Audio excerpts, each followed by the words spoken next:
9 to noon at FM 100.3 KFAN. Welcome back. It's Paul Allen. Joined now by a former Minnesota Vikings linebacker and a current sideline analyst for the vast and ever-expanding KFAN Minnesota Vikings radio network. He's Ben Leber at Nacho Leber via Twitter, and Twin Cities Live on the TV 3 to 4:30 each and every weekday on Channel 5. TCL, yeah, you know we. I wonder if the Minnesota Vikings are going to Arizona or Los Angeles. Not looking for intel, just looking for the Nacho discernment, which happens to be quite good. And good morning. And good morning. Well, it sounds like, according to Tom Pelissero this morning, that the NFL has probably up until Saturday morning to make a decision, which seems kind of late to me. Agreed. But listen, it is it's an ever changing situation there in Los Angeles. I think everybody's looking at the support staff that it takes. Optically, what does it look like? Does it get worse? If the wind does die down, does the wind shift at all to make it even more inhabitable for everybody in downtown and the metro area of Los Angeles, especially down by the stadium? So still a lot of moving parts, it sounds like. Yeah. But And I'm guessing the NFL is getting lots of pressure from the Rams to not move the game. So there is that. I did think about that. How does the NFLPA handle that? Right? Wow. From a player safety standpoint, air quality is going to be a big issue. Right. It is considered an open air stadium. There is going to be, ambient atmosphere that goes inside the stadium because, as you know, it's just like a canopy over the top. It's not like enclosed fully. How does the NFLPA look out for the Vikings players and say, like, ooh, from a health benefit, guys, we can't have our players, being out there for over 3 hours plus the fans and whatever. But at the same time, I'm sure they're hearing from their NFLPA rep with the Rams saying, like, no, we don't want to move this game. Like, no, we're fine. We're fine. Yeah. Don't worry about us. It's going to be out. We're going to be out there just for a few hours. No big deal. We might have a couple coughs after, at the end of the night. No big deal. Let's keep the game here. How do you look out for one player's team, the players on one team, and not the other? And NFL representative, uttering anything close to there may be a couple of coughs after the game. I mean, that's step number one to losing $4 billion in 18 lawsuits for myriad coughs. You know what I mean? Well, yeah. I mean, if it's like pandemic related, yes. But I mean, if it really is, it's like, look, it's probably not the healthiest. Because I remember, going back to my time in San Diego when we'd have wildfires and we had the one that had us move the game to Arizona as well. Oh, Sun Devil Stadium, right? Yeah. Oh, that's right. The air quality is a real thing. Because my wife and I were even talking about it last night, and she's like, I remember even when we came back, like the fires were over, she's like, I went for a run, and the residual ash in the air, which continues to fall for days and days and days. I mean, it gets just coats your car, coats everything, right? Yep. She's like, it was so hard to breathe on the run.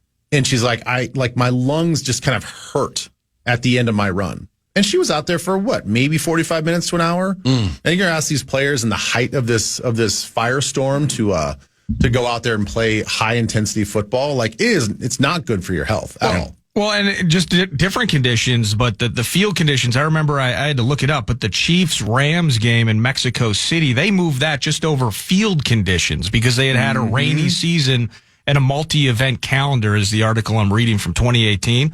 They moved that and ended up coming back to the States for it. If we're talking like ash in the air and those sorts of things, and it's a postseason game, not maybe, I wouldn't believe that, even though it's the playoffs, it means more in that context. Maybe it doesn't mean more in terms of the health of the players.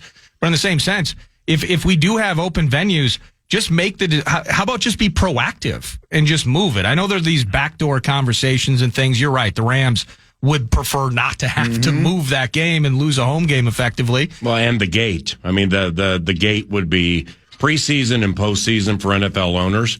Hey, kitty. I mean, that's the scoop right there. Well, I wonder if let's say it's down in is it Glendale? Is that where? Okay, yes. Cardinal Stadium. What if you flip them a quarter of the gate there? I mean, Arizona's getting free cash out of this opportunity. Can you make a deal in that regard? Right. If it's truly down to gate, but if it's down to air quality, just move the thing as quickly as possible. So above all else, by the way, fan bases, if you're in LA, can you make that drive? And can fans adjust that want to come from Minnesota and other areas? Can they make that adjustment flight-wise and such to get to AZ? If it goes to Glendale, the Vikings may end up with a massive home field advantage. Yeah, I'm just going to throw this out there, just my own opinion. Right now, you're looking at probably 70-30 in Los Angeles as far as 30% Vikings fans. Yeah. I think that's probably fair. I think we're tipping the scales in the majority, over 50%. Agreed. In Glendale would be Vikings fans. Well, yes. and Wow. with the recency of the Southern California fires and Pacific Palisades, Santa Clarita, now we're getting to Altadena, which is close to Pasadena. I mean, so it's that was what was transpiring yesterday. All right, winds calmed down and dissipated a bit, picked up, calmed down. Santa Ana winds, you remember them from when you played with the Chargers on a yearly basis, and me living there a decade and a half.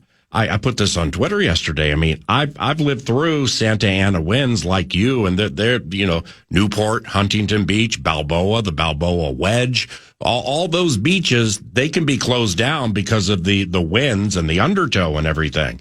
So we've seen things like that. I've never seen palm trees at a 90-degree angle because the winds are so strong right now. But here's what has popped up this morning. And perhaps I'm naive or perhaps I'm callous for even saying this. But like I saw a Marty Fish tweet, okay? And he lives in the Hollywood area. Studio City and the Hollywood Hills ain't exactly super close to Altadena and Pacific Palisades. I mean, we're not talking 100 miles. But now I'm starting to wonder, I mean, and again, I may be naive here. Do we have copycat rubes like setting fires to different areas? Well, there are like 4 or 5 fires going on. Everybody's talking about the Palisades fire, but there are around the LA County and I think, even east of downtown LA, there are like multiple other fires that they are concerned about. And I don't think any one of them's contained. Right. Well, I mean, like embers sailing in the Santa Ana winds to Studio City or Hollywood, that's impossible. And I don't care how hot the ember is, how big it is, or how vicious the wind is. That's too far.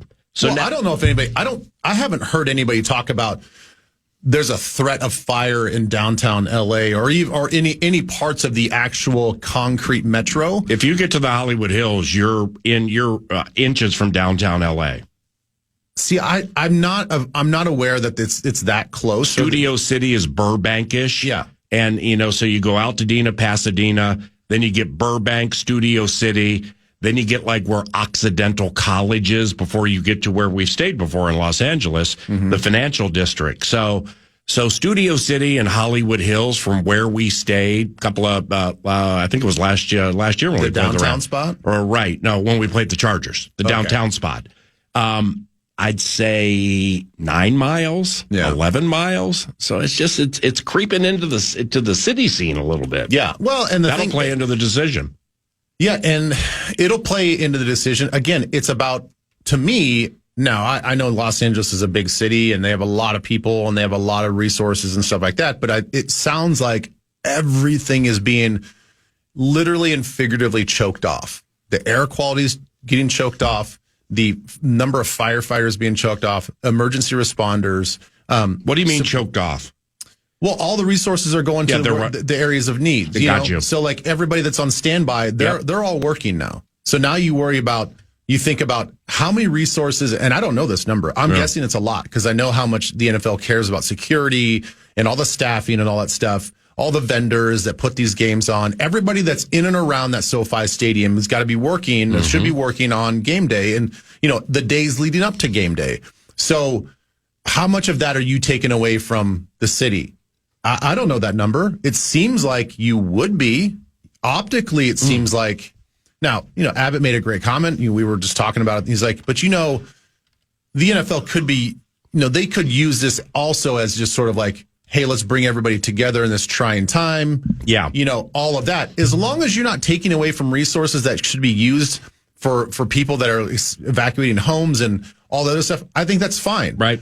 Well, see, like and I'm glad you said that. I'm glad, you and Chad talked about that. I'm actually on the other side, and I recognize that sports absolutely can galvanize communities during tragedy. Southern California, Los Angeles is not a community. It's a massive, massive region that's basically like a state. And so few people care about the LA Rams in the Southland. You have that.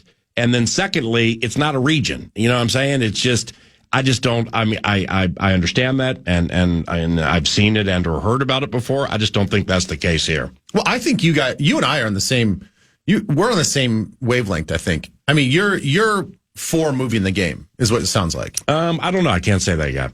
I mean, I was talking with somebody about that yesterday who actually lives out there, and somebody who works in the media told me I'd be shocked if the game is moved. Now, that was actually early this morning. And okay, so that's what I heard from him. But I guess riding my discernment, it's like if what's transpiring now dramatically comes back by tomorrow, slows down, gets in control, the resources and everything. And, another thing that would be novel is if their freaking fire hydrants work, but that's a different conversation. Whole other thing. I couldn't believe what I saw on social media. It's crazy. Governor's being interviewed, and it's like, local people got it. Yeah, my man's like, bro, what's up with the fire hydrants? No water's coming out. He's like, I don't know.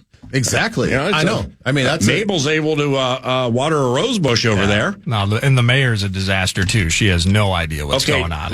So the mayor, who I saw that on social media too, the mayor who would not talk to a reporter. Is that what you're talking about? I believe so. Yeah. Yeah, like at exiting a plane, coming back from a vacation or something.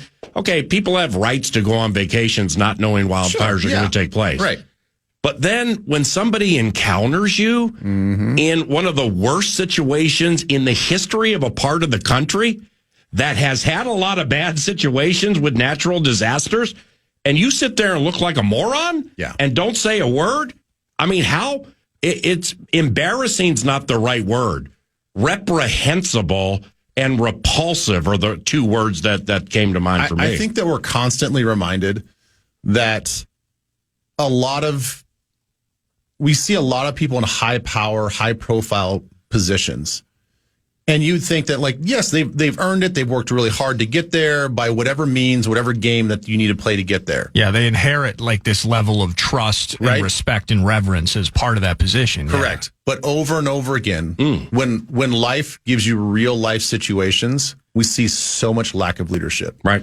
We see so many people. Well, that was just stupidity. We see so many people there's that too. That when push comes to shove, you really don't have the credibility that we thought you had to handle these situations. Yeah, or the common sense. Well, simply because the opportunity was there to say, just got back, got to get all the intel. Right. I'll have comment whenever. Right. That's all you have to do. And you're telling me that you don't have the means on your flight back from wherever you were. Great point. To have your team debrief you on everything down to the last detail. Yeah. Like, how are you not prepared like that? And how devastating. And this is the one thing I heard from the news as well. And this was both on social media and major news. The fire chief, can you imagine the reports as a fire chief as you're sending your crews out to fight these fires? Legit life and death situations, right? They pull up to a fire hydrant and it's bone dry. I mean, how helpless do you feel? Yeah. What are you going to do? Throw sand at it? Wow. What are you supposed to do? It's almost like a trick. It's almost like there was infiltration. It's like a cartoon. Well, it's like there was infiltration by the bad guys who set the whole thing up. And oh, by the way, when you think there's an out, we got that too. And I'm not saying it is that. It's not. However, that's like how devious it is. Yeah, if you're watching some Hollywood. Thank you. It's a helpless feeling. Yeah, what's the Purge series? It's kind of like that. Like you're all trapped in, you got nowhere to go, everything's awful, but I got one out. Oh, mask guy fixed that too. Yep. Now all of a sudden you get your head chopped off and nobody's talking about it outside of an American Airlines flight. All right, 3-2. So just You said, you asked me, am I in favor of the game being in Los Angeles? Yeah. I don't know. Yeah. I want to see by tomorrow, because I chatted with and texted with a lot of family members yesterday who live in areas called Monrovia, Arcadia, Duarte, which is probably 15 minutes from Altadena. Pasadena's right next to Altadena. And it was getting worse. I mean, because the winds were super strong, but then the winds calmed and, it was still awful. It was 10 out of 10, but the emergency responders and firemen and everything were able to at least get a hold of a few things because the wind was down to like 11 miles per hour from like 65 miles per hour. Yeah. Well, so if that continues and things dissipate and people are starting to, regather themselves, if they played it in Los Angeles on Monday night and there were like 72 hours, between that, I wouldn't be offended if they had the game there. But do you think it would be a bad look for the NFL and or the Rams under those circumstances? Things have gotten a lot better. They got pretty much everything in control now. No, I don't think it wouldn't look offensive. It wouldn't look out of touch to me. As long as I felt like I trusted the information that they were telling us, like, nope, we've got this handled. We have plenty of resources allocated to up north, and fire hydrants working. The other fires that we're fighting out east and whatever. And, as long as I feel like we get a sound explanation, I'm cool. I'm cool with it. Like there are so many ways that state that you and I used to call home. I mean, I went to high school and junior college there, and I know it inside and out, man. I love that state. It's so embarrassing now. There's so many things embarrassing about the state of California, and it's like I don't even, if I'm going to get with family members, we're going to meet in Las Vegas, or they're going to come here. I don't want to deal with going there. I don't want to deal with the 405. I don't want to deal with the ancillary strays everybody's catching on a weekly basis from decisions that are made and just people that are leaving. And it's not the same, close to the same as when you played there 20 some odd years ago. And when I lived there I lived in the Los Angeles area from 79 to 94. I mean, it's like 16 years. It ain't the same, man. Yeah. I wonder from just an insurance standpoint, and Florida's feeling the same thing. I mean, they've got a real crisis on their hands as far as it was where everybody has flocked to. They've seen the highest jump in new residents in Florida, and then you have all these hurricanes that hit, and then none of these insurance companies want to touch Florida homeowners, and so you have to have the disposable income to buy a property, have a house there, and know that any sort of flood or water damage or hurricane, you're not covered. Yeah. So you better have the pocket change to fix all those things. That's going to drive so many people back out of Florida. I think the same thing can be said just from an insurance standpoint in California. You've got a large part of the state under earthquake insurance. Right. And then you've got wildfires. I mean, they have wildfires all year round. Yeah. I mean, in different parts of the state. Yep. Right. And now, especially in those overpopulated areas, people can't even afford to live in San Francisco anymore for a lot of reasons. People don't want to live in the city anymore because of the homeless situation south of Market. Correct. A lot of people feel disenfranchised, that they're not being represented from political standpoint. Taxes aren't going to where they want to go to. Even my one of my favorite cities in the country is San Diego. Not just because I lived there for a while, but like it is truly just a remarkable city. I mean, they build as America's most beautiful city. Is it the Gaslight District? Is that what it's called? Gaslamp. Yeah, that place is the bomb. It's great because it's quaint. Yeah, it's great, and it's got a lot of charm and character. The problem is, like, I even go there now, and it's like a different vibe because there's so many homeless people. I mean, you go to Balboa Park, which is this great green space in town. It's where the zoo is at, and then all the arteries, the walking paths, the bridges, filled with tents everywhere. Homeless people everywhere. It doesn't feel like a safe city to walk around in anymore. It is, I don't know, it's losing its charm in a lot of places. And I wouldn't disparage anybody if they were a lifelong Californian and like, I got to get out. Hey, and 02 or 03 was when you 03. Okay. Yeah, right. To play Arizona? We played the Dolphins in Arizona. Yeah. Gotcha. Thank you. All right. 3-2. I'd forgotten that. So therefore, when I crafted this, that from that moment due to fires, but I was going to ask, what was December 2010 like for you when they relocated to Detroit to play the Giants after the dome collapse? You had a couple of tackles in that Monday night game. Yeah, that was like a little bit, I don't know, that was such a different feel. It was a whirlwind one-day deal. It was a whirlwind deal, and it was just, as a player, you're like, all right, well, I guess we're going to jump on a plane and go to Detroit. We found a little bit of humor in it, and it was easier to roll with the punches. The San Diego fire, I think they call it the Cedar fire, back in 2003 when we had to move, it's a whole different deal because, guys live all over the city. Coaches, staff, they live all over the city. Some were affected. I was like 2 blocks away from being evacuated in my community. I know LaDainian Tomlinson had to be evacuated. There were a lot of other guys and support staff and staff members that had families that it wasn't about football anymore. It was about, you guys want us to play this game, and I've got young kids at home and a wife that they don't know if our house is going to get burned down. They're asking me to help figure out, a hotel room, friends' houses to stay at. Kids are having tough conversations with your kids in a short amount of time about like what's important in your life and what you can gather up and grab and like leave. Yeah. So that situation was far different, a complete 180 from our situation with the dome collapse here in town. Yeah. That was just like, okay, out of our control. Nobody's hurt. Nobody's unsafe. Nobody feels like their life is threatened. Nobody feels like their emotional belongings and all that stuff are threatened. The San Diego deal was way different. And for me and for Abby and I, having never experienced that, the unpredictability that is a wildfire. Yep. It's like you had to be glued to the TV or whatever radio it was because every 10 minutes the wind would change. And it's like, okay, now this canyon's on fire. And now we got to predict if the winds stay the same, it's going to rush through this canyon into this community. And that's the way it is. And you know that being in the area for so long, it's very hilly. There are lots of canyons. There's lots of valleys. Yep.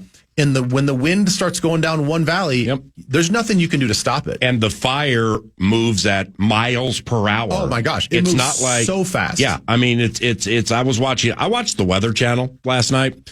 Probably for 3 hours. And what a wonderful job they did. And they had a reporter in Altadena, and they were interviewing this lady. And she had just lost her home. So they were trying to get the pockets out and the embers and spray them with water and everything. Man, she just said the saddest thing, where she's like, in 2012, there was a wildfire in that area. She lost her house. And she said, working with insurance, because, hey, I wasn't prepared, and I'm not the first ever to not be prepared, but now I'm prepared. The way she described working with an insurance company during that, I almost had to turn the TV off. I can imagine. I'm like, this is like, I won't be able to sleep just listening to what she has to go through. I feel so bad for her. And now she has to go through it again, but she has different insurance. She knows what to do now and stuff like that. Still, though, you're taking a major L, though. Altadena, La Cañada, all that area, that's a canyon area. And she said exactly what you said. We didn't have a warning. There was no evacuation warning. This sucker came over the hill and we were done. Yeah. So there's no video of it, but you just like envision a fire coming over a hill and just rolling in and wiping out houses. And as you talked about the Santa Anas even yesterday, and then you mentioned it today, those Santa Anas, they blow at such high velocity that you think that you're safe. If you see a wall of fire a mile away, well, those embers in that 60-mile-an-hour wind up to 100 miles an hour they're not just embers. There's chunks of fuel, chunks of wood, chunks of other people's homes being spit out and thrown hundreds and hundreds of yards that land on people's houses, on people's homes, on their properties. So you think that you have time, but the wind and Mother Nature is like, nope, we're just spitting fire the whole way through. Lastly, Curtis Nelson tweeted all three of us at Vikes Royal. Thanks for the help here because I missed this tweet. It was from Kevin Seifert, super well-respected scribe covering the Minnesota Vikings for ESPN. And about 90 minutes ago, Kevin tweeted, one of the many issues to consider as the NFL decides whether to play Monday night's Vikings-Rams game in Los Angeles or in Arizona, hotels are serving a vital local role as temporary lodging for displaced residents. Now that that would be hotels within the Inglewood area, I would say, or the greater Los Angeles area. So there are so many hotels in Los Angeles, but I'm looking at it from the other side. Lundin, Martin, Chuck Peterson, Milan, that group. I mean, it's these hotels for football teams. They take minimum 150 rooms or whatever. Yeah. If it's a field trip, if it's an organizational field trip like it was to the Motor City, well, that could involve multiple hotels. And those are set up months in advance. Yes. So all of a sudden you just call the Westin and say, hey, need 200 rooms. Yeah, I don't know, man, but prayers for all involved. May God bless all of them. And Rams play-by-play voice, JB Long, joins about 30 minutes from now. So we'll get to some thoughts from the belly of the beast, but we'll lighten the conversation and chat some ball with Nacho Leber next. Yeah.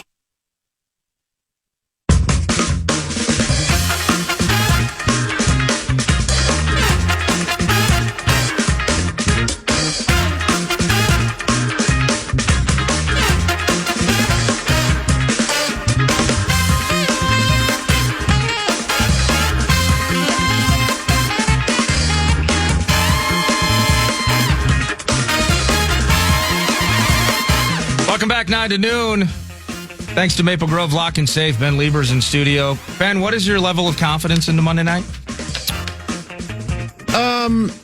It's pretty high. I only hesitated because my confidence level going to the Lions game was actually pretty high. I was like, no, I think that we're going to pull this thing off. I think that we're going to continue this like amazing run and we're going to get this first round bye. And it obviously didn't happen. So I'm going in this game confident, but I also have to understand that, hey, this is the playoffs.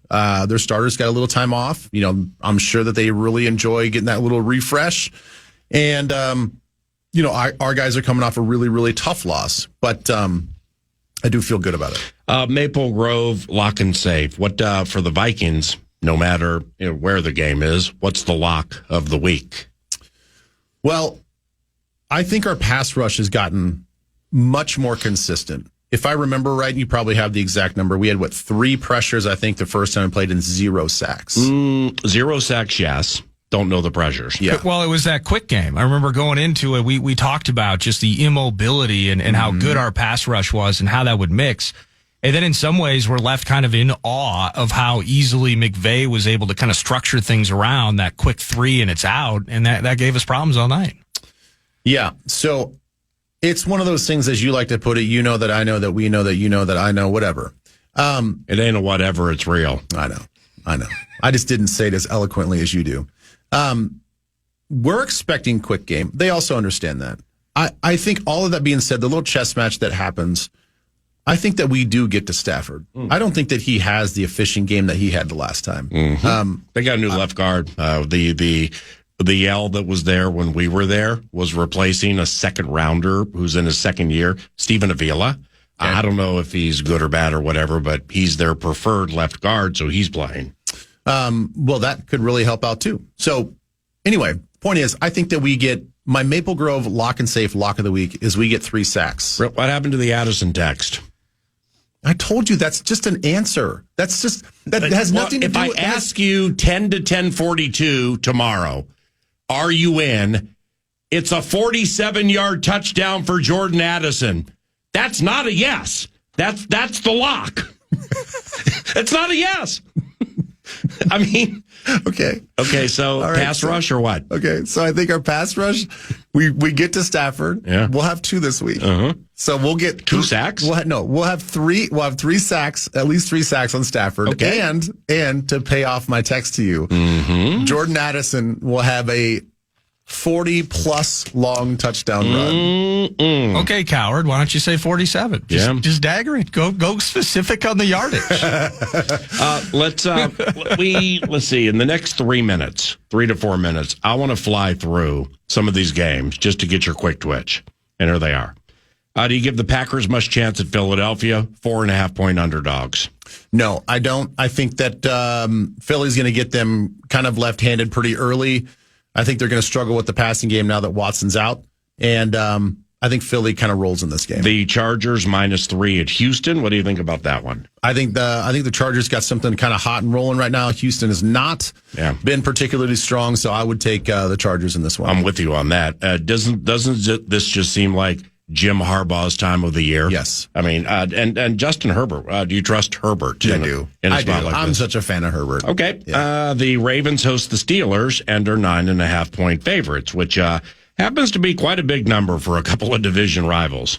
Yeah, and I think everybody understands that Russell Wilson's kind of cooled off, very inconsistent with the Steelers right now. Is Pickens going to show up? Don't know what's going on there. I mean, there seems to be a lot of issues. Now, we all know what one game can do, and now for him, if he goes out and has just an amazing game, it sort of rights all the wrongs from the last couple of weeks. Mm-hmm. I don't. I think that there is some quiet dysfunction happening within that locker room, and I think the Ravens roll them. Sounds to me like I'm not the only one watching in-season AFC North on HBO. I'm not watching it at all. Oh, it was fantastic. Was it? Yeah, it finished Tuesday. I watched the final episode yesterday. Well, it was an excellent blend. I mean, because Russell is Russell, and he's the superficial, or is it authentic? Who knows? You're always guessing with the things he says. At least I am. Tomlin's unbelievable in a show like this. Stefanski was unbelievable in a show like this. Myles Garrett was terrific. Zach Taylor. I don't know much about Zach Taylor, but I mean, what a gregarious, wonderful personality. You can't lose with Joe Burrow. You just can't lose with Joe Burrow. Everything about him, the boyish nature that is authentic. And who am I leaving out here? Oh, yeah, John Harbaugh. Yeah. Wow. And, Lamar, and then Zay Flowers gets hurt. How they handled that. Yeah, I really, really enjoyed the AFC North in season. All right, so you like the Ravens by more than 9.5? Yes, I do, actually. The Bills host the Broncos as 9.5-point favorites. Now, without Denver way, seriously, that's terrific work to salvage a season that was 5-5 2 months ago. Who do you like in this one? If I'm a betting man, I would take Denver and the points. Yeah. I really like what they're doing there. Defense is outstanding. Peyton's good this time of the year. They're gonna keep this game close because their defense is very, very good. Right. And you never know. Bo Nix just has this little bit of it factor going on right now. So if he pulls out a little bit of magic that he has that nobody has seen yet, then that's a possibility. And Buffalo doesn't explode. Buffalo is here and there, and Run Cook, and here's Shakir, and here's Kincaid, and it's like there's 8, 9, 10, 11, 12 play ponies getting up and down the field that choose the clock too. Bucks -3 at home against the upstart Commanders. Who you digging there? I think now that the Bucks are, they're running the ball much better. They're finding a little bit more balance. I love the gunslinger mentality of Baker Mayfield. I think they win this one. Lastly, Minnesota opened a 2.5-point favorite at Los Angeles. Got bet down to nearly pick 'em. Now it's back to Vikings -1.5 at most places. That number, Vikings opening as favorites, did that surprise you? Because it surprised Nordo and I.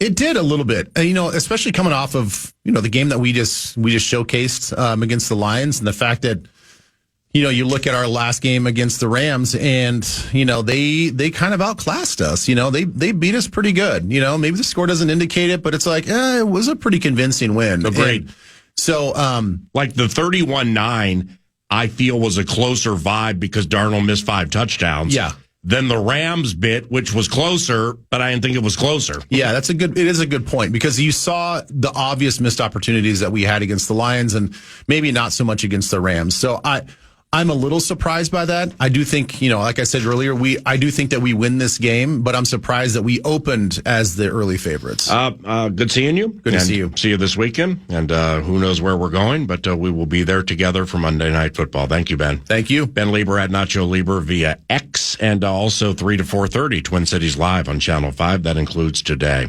Don't leave. Man.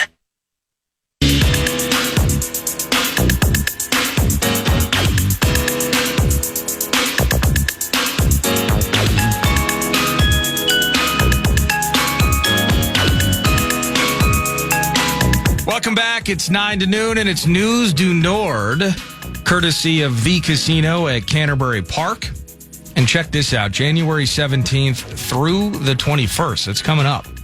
get ready for the $100,000 bonus weekend. It's at the casino at Canterbury Park, January 17th through the 21st, as I mentioned.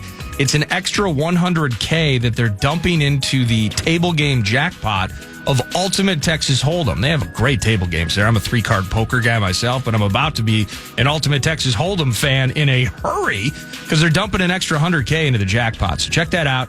You can learn more and all sorts of details about the best spot in Shakopee to hang out, bring the family, live racing in the spring. CanterburyPark.com. You had head coach Chris Finch on to start the show. The Minnesota Timberwolves are at Orlando tonight. A very injured bunch, the Magic.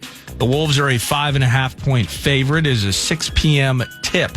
One thing that kind of struck me is early in the conversation, you went backwards to go forward.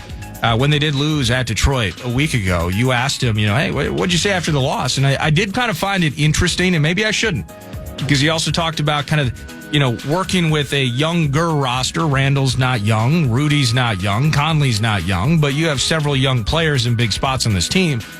And he kind of talked about, nearly midway through the season, we're having discussions about urgency. And I just kind of found that to be jarring a bit, PA. And I guess I wonder what your thoughts are on that, because, since then, teams won 3 in a row. We dig that. And Anthony Edwards has, just lifted off from the 3-point line. And there's a lot of positive things to speak of in terms of Anthony's game, the team seeing success, a couple of big games in their pockets over the last week. But in the end, that did kind of jar me midway through with all the issues, chemistry-wise. We've gone through that gamut.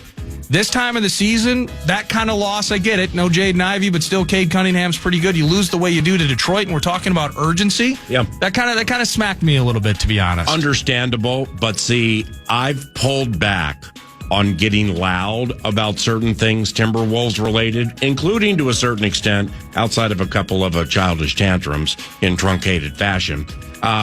Because I learned a lesson a couple of years ago with the Rudy Gobert move.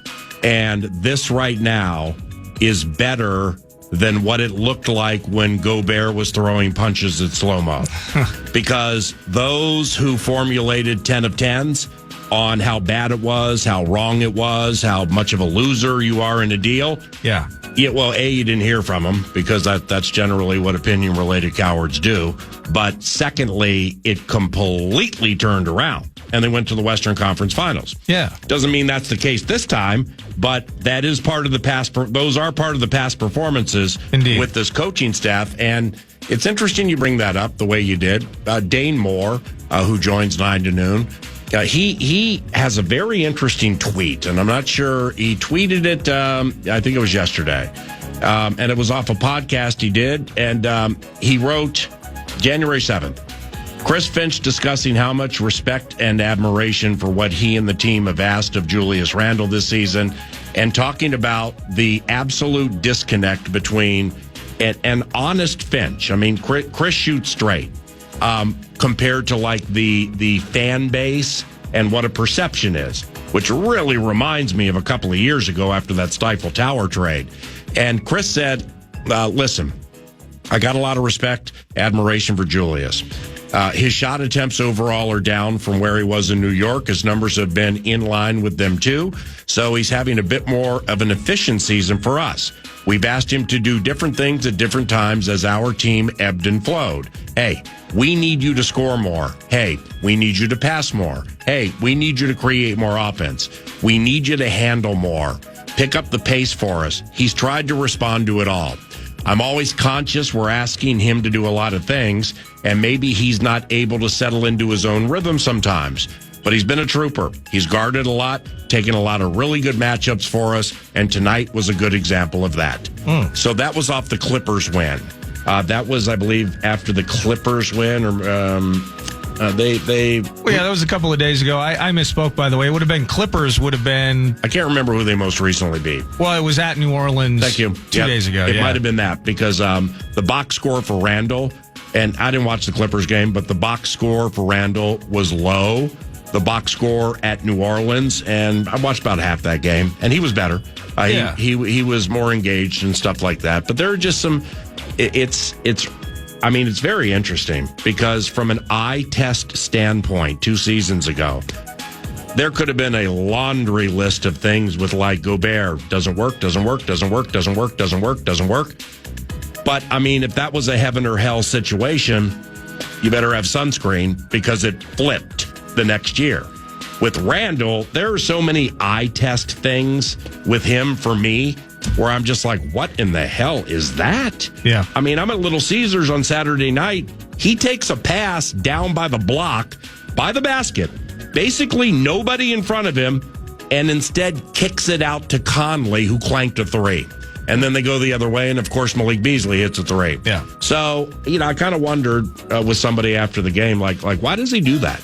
And the point was made to me is, you see the score? I mean, down 19, and, we're late third, early fourth, so you got to get some threes. I still disagree with the take. Right. I think you take that two there and deal with the next trip. But I test things with Julius, for me and clearly for a lot of other people, have been a bit shoddy. Minnesota Wild hosting the Avalanche this evening. You're going to get to hear that right here. Pre-game with the Fallness Festival, then puck drop right here on your home for Wild Hockey, the Fan. I saw this. We had Michael Russo on, so if you're looking for a preview to the game tonight, you can podcast Russo during the opening hour. Fleury not skating, so I assume that means it's a Gus Bus affair tonight. The lines look normal for the most part, and then he writes D all messed up, Brody not out there. So, geez. So that's the update from Russo. But what if the 33 minutes? Wow, wonder what happened there. Maybe 33 minutes means he gets to chill out a little bit. Maybe it's an optional for Jonas after having to carry a mountainous load the other night. If I missed the beginning of what you said, I apologize. Is it an optional? No, I'm just saying he was not out there. Okay, then it's an optional. And the Avs played last night. Brodin will play tonight. And then finally, we were talking about earlier during the 10 a.m., but people are starting to wonder, starting really with your conversation with Mike Florio yesterday, if there was any chance with the devastation that's taking place in California right now with the fires. Excuse me, I'm sorry. Brodin out tonight. Russo tweeted 2 minutes ago, Brodin out tonight, day-to-day, Faber out. Fleury is sick and questionable tonight. Iowa's in San Diego, I believe, whatever that means. Yep, so Brodin dead. And Hines also confirms the Faber injury did happen from the elbow he caught during his first shift. Kaprizov skated last few days. We need to do like a Russo timeline. Yeah. Hines doesn't know if he'll go on the road trip yet. In terms of Kaprizov, Lauko is close. Brodin lower in parentheses. So again, maybe that 33 minutes was tiring. It is indeed, though, back to the Vikings, back to the alternative route if SoFi is not an option. It will be down in Glendale, Arizona at State Farm Stadium. So if anybody has not heard, there is potentially a contingency plan. Sounds like the NFL has until Friday, and you mentioned maybe even Saturday morning. Yeah, that's what Ben said. I don't have any timelines. But then, and I don't either. So, but I would expect over the next 36 hours, we'll hear some sort of concrete answer that says, we're rocking SoFi. Yep. We're heading to State Farm Stadium in Glendale where the Cards play. But the game, of course, will take place on Monday night somewhere. Kevin O'Connell addresses the media, subsequently the conduit to the public, today at 12:40, and we will see what he has to say. But when we return, the Rams play-by-play voice J.B. Long joins us from the belly of the beast on KFAN.